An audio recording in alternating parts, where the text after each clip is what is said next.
Hi, it's Tony, your Pop Pop's Workshop, and you might be asking yourself, why does this video suck?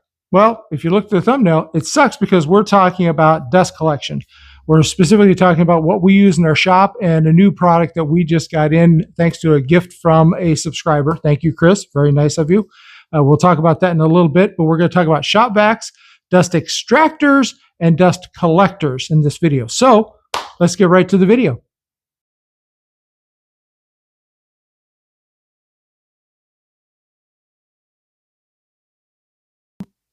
All right, so our first stop on the dust collection parade is where you normally start, the basics. You grab yourself a shop vac, or you use the shop vac you already have, and you may hook it up to the different machines.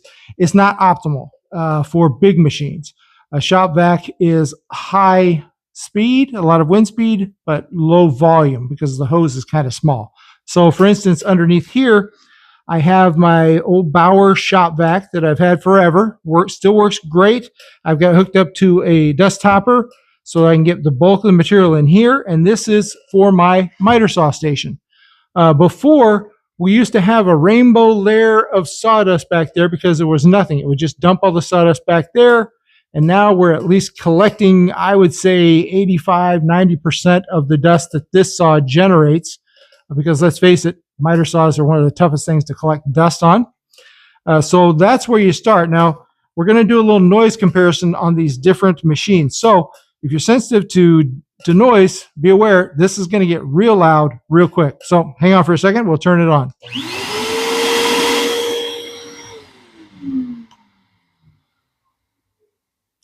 Okay, so the other point is you saw I had a remote. I've got a remote hooked up for this dust collector, so dust shop vac. It's not a dust collector, shop vac. For the shop vac so that I can turn it on, do my cuts, and turn it off. It is an extra step. If I didn't have this, I'd have to be reaching underneath here, turning it on, reach under again, turn it off. That's a bit of a headache. So a simple little remote like that, really good. These Dewenwils remotes, they're in our link tree if you're curious about them. A little discount code in there as well. I got a 3-pack for a little bit of nothing, so give them a look if you have some things you need to remotely control in your shop. This is great. But for this, perfect, because I don't have to go underneath. I can just turn it on, do my work, turn it off. Great. It's loud, and it's not super efficient, but it works for this specific task. So what's the second level? All right, level 2 in the dust collection journey might be a dedicated dust extractor. So it's not a dust collector, it's a dust extractor. And what makes it different than an ordinary shop vac are many features. One, this has some pretty good HEPA filtration. You can get that on some shop vacs. 2, it has a plug where you can plug in your tool and set the switch so this is automatically going to turn on after I've turned on my tool, which is, again, it's a benefit, a remote benefit. Now, I don't have to turn on 2 separate things. I turn on the one thing and they both work. And it takes a few seconds after I turn off the tool. This runs for a little bit to clear out the line, which is good. Some people, in this particular model, they don't like how long it runs afterwards, but I'm in the shop, I'm wearing hearing protection anyway, so it's not that big a deal. And if you notice, there's another dial over here, and this is the volume of suction. What that does for me is if I'm running a sander and I have the suction pulled all the way up, it sometimes wants to stick down. You have a hard time getting a smooth sand. You can back the suction level off on a dust extractor, which allows you to get the right amount of dust pull balanced by not pulling the machine down so hard that you can't get anything going. On a big sanding machine like this or my Triton underneath, I have it all the way up because it's going to pull all the extra sawdust away. But on my orbital, I'm going to have it backed off a little bit. Now for the sound test. Again, watch your ears. It's going to get a little loud.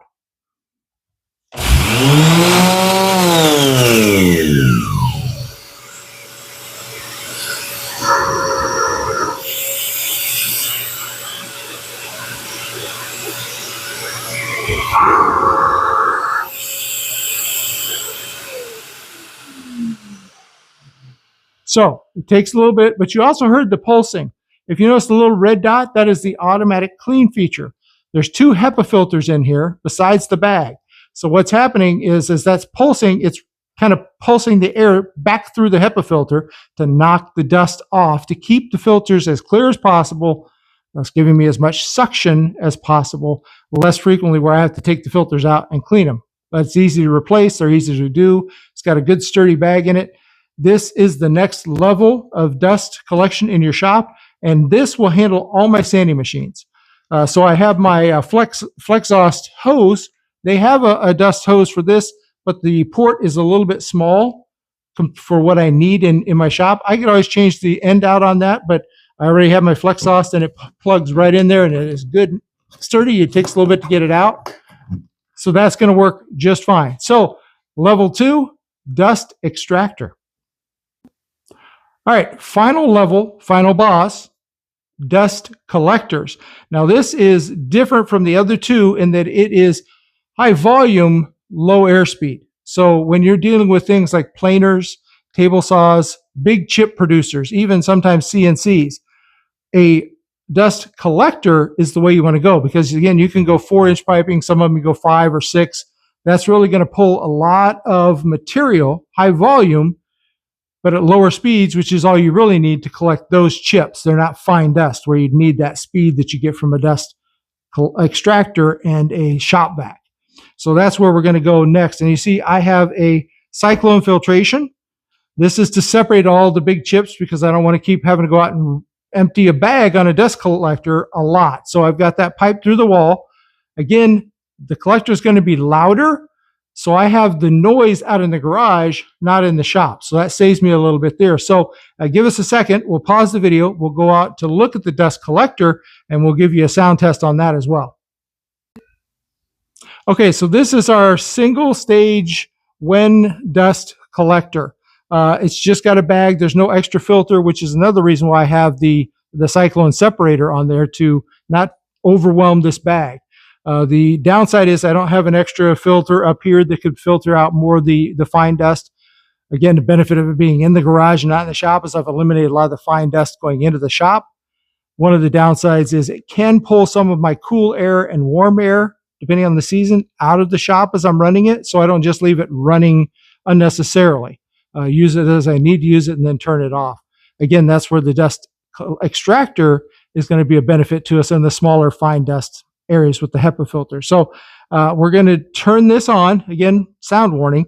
And when you hear this, I'm actually going to go back into the shop so you can see the separation of noise between being next to it and then having that wall really being a sound buffer for you. So get ready for that. This is going to get loud.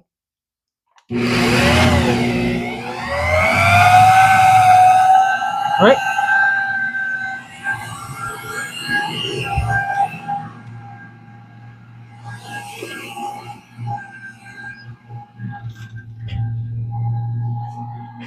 So here she's doing her job, and benefit of MagFit, I don't have to walk all the way around. I can just pop her off, pop her back on. That's nice.